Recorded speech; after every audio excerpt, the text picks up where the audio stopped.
그래봤자 세지 않아. 자, 들어가 보자.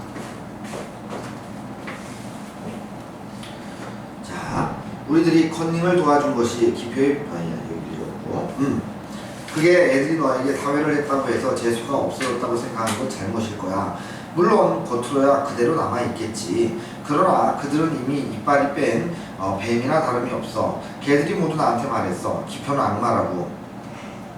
자기들 필요먹고 사는 흡혈귀라고. 자, 형우에 갈라서야 하는 길목에서 와 있었다. 나는 형우네 집 쪽으로 따라가며 물었다. 너 지금 무슨 얘기를 하는 거야? 형우가 나를 나를 향해서 힘껏 웃었다. 기표는 다 아는 것처럼 가난한 집 애다. 거기다가 그 부모애가 다 병들어 누워있다. 시집간 기표 누나가 대주는 돈으로 겨우 먹고 산다고 한다. 기표 동생이 셋이나 있다. 기표 바로 밑에 동생이 버스 안내원을 해서 생활비를 보태는데 요즘 무슨 일로 해서 그것도 그만두었다. 아무튼 생활에 말도 아니라는 거다. 재수파들이 매달 얼마씩 모아 생활비를 보태준다는 거야. 집에서 돈을 뜯어낼 수 없는 애들은 혈액은행에 가서 피를 뽑아다가 그 돈을 내놓는다는 거야. 이런 것들이 전부 기표의 폭력성에 대한 얘기라고 할 수 있겠지. 그 다음에 그렇게 해달라고 기표가 강요한 건 아닐 텐데 마찬가지다. 재수파들은 기표가 무서웠다는 거야. 지금도 무서워하고 있는 걸 그렇지 않아. 병원에서 지내는 동안 혈색이 더 좋아진 형우가 자신있게 말했다. 이제 아무도 기표를 무서워하지 않게 될 거야. 형우가 손을 흔들며 자기 집 골목으로 사라져버렸다. 그는 유능한 반장이 틀림없다고 나는 생각을 했다. 자, 이건 반어적인 표현이지. 아주 못된 거지. 반어적인 표현. 유능한 판단이 될 것이다. 씁쓸한 느낌이 가슴을 스쳤다. 담임의 예언대로 기표는 결석을 하지 않았다. 결석을 하지 않았다. 형과 기표 사이에도 이렇다 할 마찰이 없이 여름방학이 끝났다. 교실에서 도시락이 없어지는 일도 드물었다. 물론 재수파들이 기표를 찾아 교실에 들락거리는 횟수는 잦았지만 아이들은 그닥 신경을 곤두세우지 않아도 되었다. 왜 아이들은 그닥 신경을 곤두세우지 않아도 될까? 기표가 가난한 거니까. 뭐라고? 기표가 가난하면 그다음부터는 신경을 쓰지 않아도 돼? 아이들은 그닥 신경을 곤두세우지 않아도 되었다. 그러니까 뭐냐면 기표의 약점을 알기 때문이야. 기표의 약점을 안다고 재수파에 대해 약점을 아는 건 아니죠. 재수파는 이미 기표를 싫어하거든.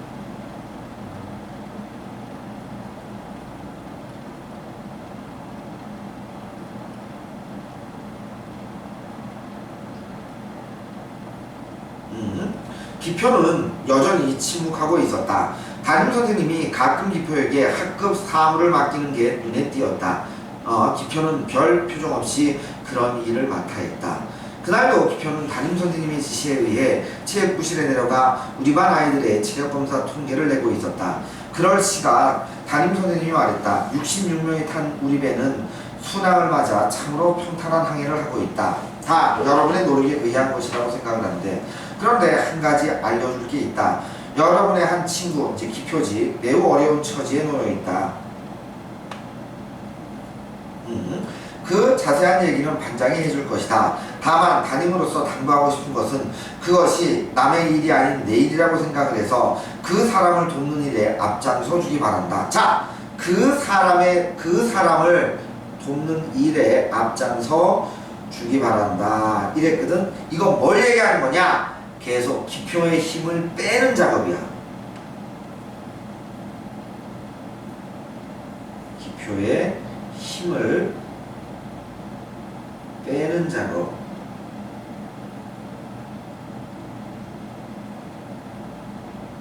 그 다음에 담임선생님이 교단에서 내려서고 그 대신 반장 임용호가 엄숙한 표정으로 단 위에 섰다.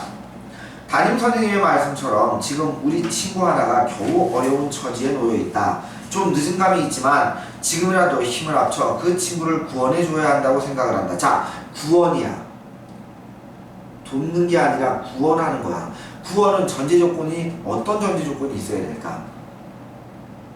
상대가 어, 원해주는 상대가요. 되게 밑바닥이에요. 그렇지. 다시 말해서 여기에는 전제 조건이 연민, 뭐 동정 이런 게 있어야 되는 거야. 그치?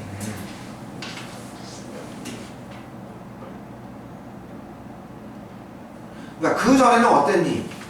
공포였어. 네. 그 전에는 공포였는데 이제는 연민과 또는 동정 또는 뭐 도와줌 이런 개념으로 바꾸는 거야. 그러니까 기표의 이미지를 약화시키는 거지. 그치? 그 다음에 이렇게 서두를 잡은 형우는 언젠가 하굣길에서 내게 들려준 기편의 가정 형편을 반 아이들에게 이야기하기 시작했다.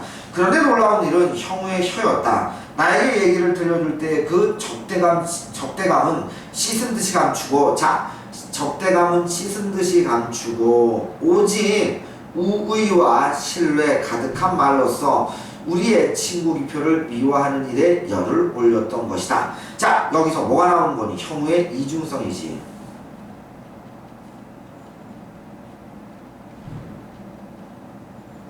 이건 뒤집어서 얘기하면 뭐가 될까? 또 다른 폭력이 되는 거야. 또 다른 폭력. 그 다음에 기표 아버지가 중풍에 걸려서 식물인간처럼 누워있는 정경이며 기표 어머니의 심장병, 그러한 부모를 위해서 버스 안내원을 하던 기표 여동생의 눈물겨운 얘기, 라면으로 기울을 때 있는 기표네 식구들의 배고픔에 눈에 보이듯 열거되었다. 그런 가난 속에서도 가난을 결코 겉에 드러내지 않고 묵묵히 학교에 나온 기표의 의지가 또한 높이 치하되었다. 더구나 그런 가난 속에서 유급을 했기 때문에 1년간의 학비를 더 마련해야 했던 고통스러운 얘기도 우리들 가슴에 뭉클 뭔가 던져주었다. 나는 얼마 전에 기표가 버스 안내원을 하던 여동생을 몹시 때린 일을 알고 있습니다. 그 여동생은 몸이 약해서 버스 안내원을 그만두었던 것인데 생활이 더 어려워지자 돈을 벌기 위해 술집에 나가기로 했었다는 것입니다. 우리는 그 여동생이 앞으로 어떤 무서운 수렁에 떨어져 버릴지 아무도 알 수가 없습니다. 반 아이들은 사뭇 숙연한 자세로 형우의 말에 귀를 기울였다. 형우는 기편의 가정 사정을 낱낱이 얘기함으로써 이제까지 우리들에게 신화적 존재로 군림을 해온 기표의 호성을 빈곤이라는 그 역겨운 것에 한 자락에 붙들어맨 다음 벌거벗기려고 하는 것 같았다. 밑줄 쳐봐. 형우는 기편의 가정 사정을 낱낱이 얘기함으로써 이제까지 우리들에게 신화적 존재로 군림해온 기표의 허상을 빈곤이라는 그 역겨운 것에 한 자락에 붙들어맨 다음에 벌거벗기려고 하는 것 같았다. 여기서 기표를 무력화시키는 거지. 기표를 무력화. 그 다음에 기표는 판잣집 그 냄새나고 어두운 방에서 라면 가락을 허겁지겁 건져먹는 한 마리의, 밑줄 쳐봐, 한 마리의 동정받아 마땅한 벌레! 다시 말해서 그 전에는 폭군해서 이제는 뭘로 보냈느냐? 벌레가 된 거냐? 벌레.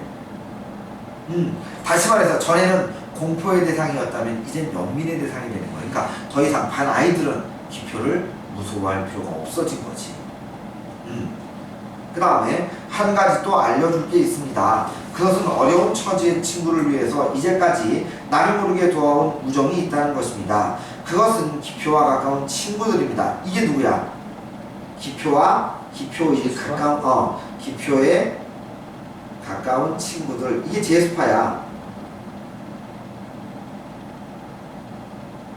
제수파도 무력화되는 거지.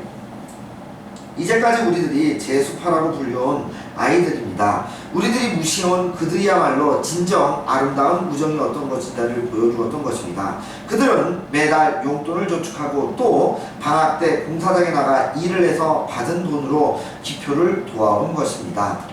그들 중에는 매달 자신의 귀한 피를 뽑아 그 돈을 내놓기도 했습니다. 미화시키는 거지. 한 달에 피를 3번이나 뽑았기 때문에 빈혈을 일으켜 병원에 입원했던 사람도 있습니다. 사회에서 구원받지 못한 가난을 우정으로써 구원하려고 한 그들이야말로 훌륭한 정신의 소유자입니다. 협동과 봉사 기여 정신의 산 증인들입니다. 우리들은 가끔 학교에 싸가지고 온 도시락이 텅텅 비어있는 것을 발견하고 기분 나쁘게 생각한 적이 있습니다. 그것은 진정으로 배고파 보지 못한 우리들의 우매함입니다. 이것도 이렇게 포장을 하는 거야. 남의 찬 도시락을 훔쳐 먹어야 했던 우리들의 가난한 이웃을 우리는 너무나 모르고 지냈습니다. 나는 반장으로서 그 사실을 몹시 부끄럽게 생각합니다.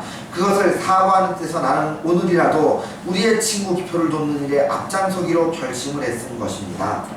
아이들이 술렁거리기 시작을 했다. 깊은 감동의 강물이 모두의 가슴 한가운데를 출렁이며 흘러가고 있었던 것이다.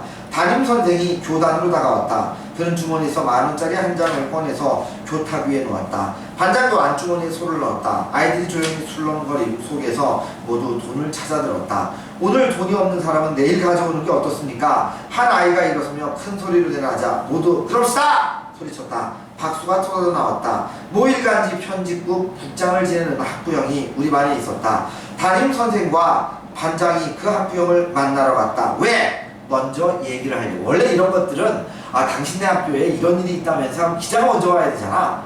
근데 일부러 알리는 거야. 왜? 그래야 힘을 뺄 수가 있으니까.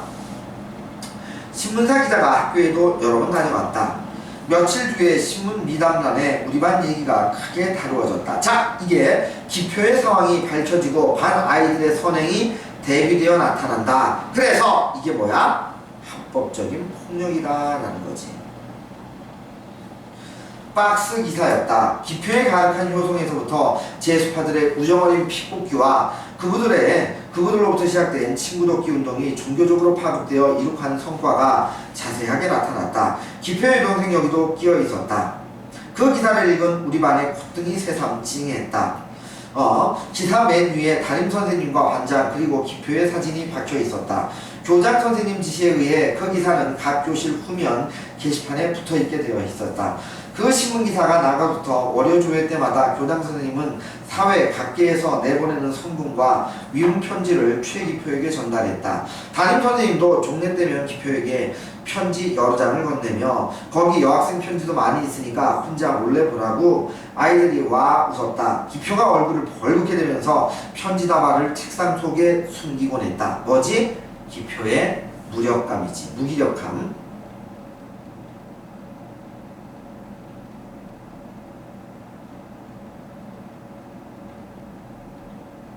점점 이빨 빠진 호랑이가 되고 있는 거지. 그럴 때마다 아이들이 박수를 쳤다. 실로 화기애애한 반이 되었던 것이다. 기표 얘기가 영화된다며 그렇게 제수파들을 중심으로 한 얘기인데 TV에서 나오는 제3교실 같은 거겠지. 어디서 나온 얘기인지 기표 얘기가 영화로 만들어진다는 소문이 파다했다. 이제 아이들은 아무도 기표를 무서워하지 않았다. 형이라고 호칭을 하는 아이도 드물었다. 아무나 곁에 가서 말을 걸 수 있었고 때로는 어깨도 쳤다.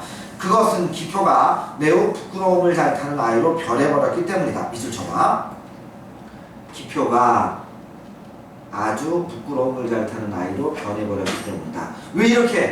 기표가 왜 이렇게 부끄러움을 잘 타는 아이가 될 수밖에 없었을까? 자신의 약점이 노출됐잖아.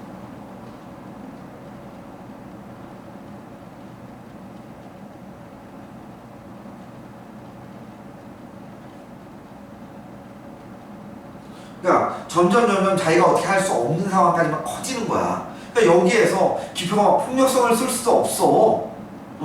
그 다음에 누구를 만나 수줍어하는 그 아이는 그렇게 당당하던 체구마저도 왜소하게 까무라진 채 우리가 보통 사진을 함께 찍을 때 치즈하고 웃듯 그런 미소를 얼굴에 담고 있었다.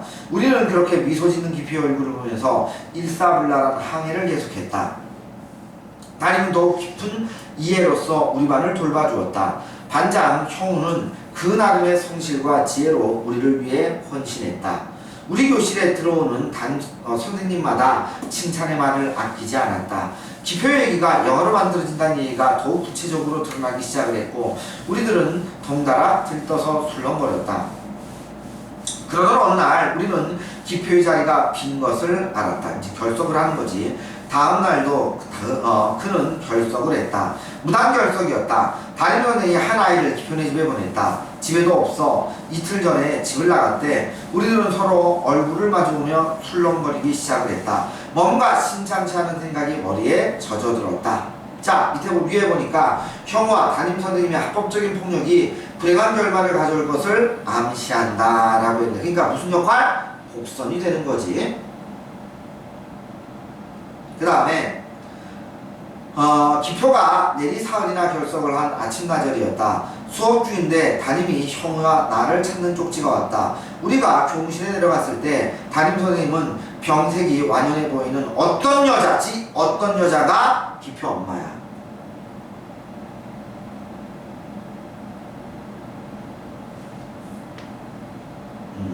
얘기를 나누고 있었다. 그네는 초가 어린데도 낡고 두꺼운 오버를 걸치고 있었다. 아이고, 우리 기표 친구들이구만. 시상에 이렇게 고마운 친구들이 어디에 있겠누.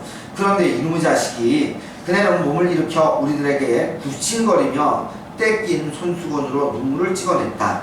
그네는 우리의 손을 더듬어 쥐고 싶어 했다. 자, 이제 그만 돌아가십시오. 애들하고 의논해서 찾아보겠습니다. 담임 선생은 기표의 어머니를 내쫓듯 교무실에서 밀고 나갔다. 그러니까 자, 여기서 기표 어머니를 내쫓듯 교무실에서 밀고 나갔다. 이 얘기는 기표 어머니를 어떻게 생각한다는 거야? 똑같은 사람. 귀찮은 사람이야.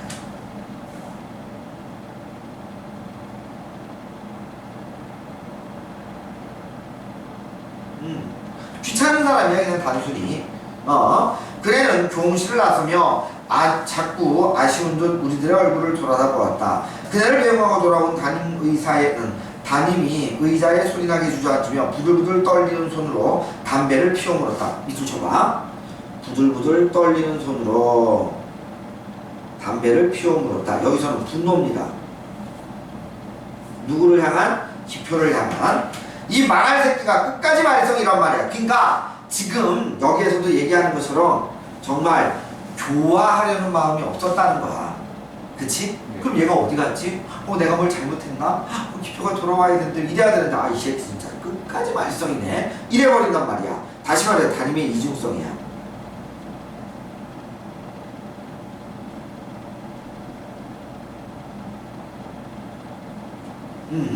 그는 담배 연기를 깊이 빨아들였다가 내뿜며 투덜거렸다. 내일 천일영화사 사람들하고 만나기로 약속을 한 날이잖아. 그런데 이 망할 새끼가 그는 서랍에서 편지 하나를 꺼내서 우리들에게 내던졌다. 기표가 바로 밑에 여동생한테 보낸 편지였다. 편지의 맨 앞줄에 이렇게 쓰여 있었다. 무섭다. 나는 무서워서 살 수가 없다. 왜? 또 다른 폭력에 무서운 거지. 이게 무슨 소린지 알겠지? 여기서 위에 보니까 뭐라고 되니? 형우와 담임의 보이지 않는 폭력에 폭력이 신하였던 기표가 결국 항복을 한다. 다시 말해서 작가가 지금 여기에서 보여주고 싶은 것은 폭력에 대한 또 다른 폭력은 과연 정당화될 수 있는가 라는 거지. 자, 그러면 먼저 학습활동 잠깐 봅시다. 학습활동, 다음 활동을 통해 이 소설의 내용을 이해해보자. 이 소설에서 이야기를 전달하는 인물이 다음 인물들을 바라보는 시선에 대해서 말해보자. 리더십을 인정하면서도 합법적인 폭력? 그 정도일 것 같은데, 합법적인 권력을 이용해서 반을 통제하고 위선적으로 행동하는 모습에 대해서 부정적인 견해를 보이고 있다. 기표, 폭력적인 모습에 두려움을 느끼면서도 형우의 계략에 의해 연민의 대상이 되어 신화적인 존재성을 잃어가는 것을 원치 않고 있어. 그 다음에 이 소설에서 형우가 영웅이 되는 과정에 다음 세 사람의 관계를 중심으로 정리해보자. 기표, 자신을 위해서 반 전체가 조직적으로 한 부정행위를 거부하고 이를 주도한 형우를 때린다. 형우에 의해서 공개가 된 가난한 집안 형편 때문에 연민의 대상이 됨으로써 연민의 대상이 됨으로써 신화적인 존재감을 잃는다. 그 다음에 담임 선생님, 조직적인 부정행위를 묵인한다. 형우를 시켜서 자신이 생각하는 학급의 평화와 안정을 이루어낸다. 그 다음에 형우, 부정행위를 주도하여 기표에게 린치를 당한다. 상해를 입힌 가해자를 밝히지 않는다. 불우한 친구를 돕는 우정어린 학급이라는 허상을 만들어냄으로써 기표에 대한 통제를 시작한다. 위 인물들 중에서 우상은 누구이며 작가가 이 소설의 제목을 우상의 눈물이라고 붙인 까닭이 무엇인지 생각해보자. 이건 굉장히 중요하겠다. 우상은 신처럼 숭배의 대상이 되는 물건이나 사물을 의미한다. 전체적인 내용으로 볼 때 우상은 기표를 지칭한다. 기표겠지? 기표를 지칭한다고 할 수 있으며 우상의 눈물이란 제목은 자신을 둘러싼 상황을 견디지 못하고 좌절하고 마는 기표의 모습을 의미한다고 볼 수 있다. 그 다음에 이 소설의 일부인 보기를 읽고 다음 활동을 해보자. 형우는 기표 내 가정사정을 낱낱이 얘기함으로써 이제까지 우리들에게 신화적 존재로 군림해온 기표의 허상을 빈곤이라는 그 역겨운 것에 한 자락에 붙들어 맨 다음에 벌거벗기라고 하는 것 같았다. 기표는 판잣집 그 냄새나는 어둑한 방에서 라면가락을 허겁지겁 건져먹는 한 마리 동정받아 마땅한 벌레로 변신되어 나타난다. 그는 서랍에서 편지 하나를 꺼내 우리들 앞에 내던졌다. 기표가 바로 미트 여동생에게 보낸 편지 내용이었다. 편지 맨 앞줄에 이렇게 쓰여 있었다. 무섭다. 나는 무서워서 살 수가 없다. 가와 나의 장면에서 형우와 기표의 속마음은 어떠했을지 상상해보자. 겉으로는 기표를 걱정해주는 척하면서 기표의 권위를 무너뜨리려고 한다. 이 과정에서 형우는 신화적인 존재로 군림해오던 기표를 뭐라고 돼 있어? 동정의 대상으로 만들어가는 상황 자체에 심취해 있을 것이다. 자, 기표. 변해가는 상황과 힘을 잃어가는 자신의 모습에 두려움과 불안함을 느낀다. 두려움. 그 다음에 담임선생과 형우의 행동이 기표를 위한 것이었는지 이야기해보자. 담임선생님과 형우의 행동은 분명 학급을 이끌기 위한 행동이지만 기표를 위한 것이라고 말하기는 어렵다. 기표의 상황을 이해하고 기표의 마음을 배려하지 않았기 때문이다. 기표가 무엇을 원하는지 진정한 화합을 위해서 진정한 화합을 위해서는 무엇이 먼저인지 진심으로 이해하려는 태도가 보이지 않는다.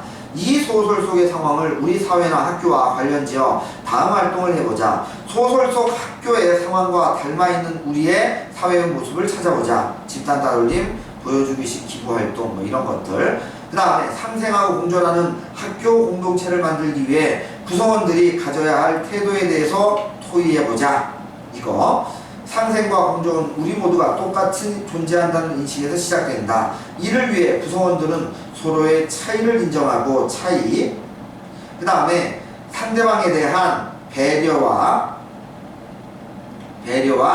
양보를 할 수 있어야 한다. 진정성 있는 이해와 배려, 양보와 타협의 자세 없이는 더 나은 공동체를 만들 수가 없다라고 해서, 자, 그러면 잠시 쉬었다가 여기에 있는 문제부터 시작을 하겠습니다. 아니야.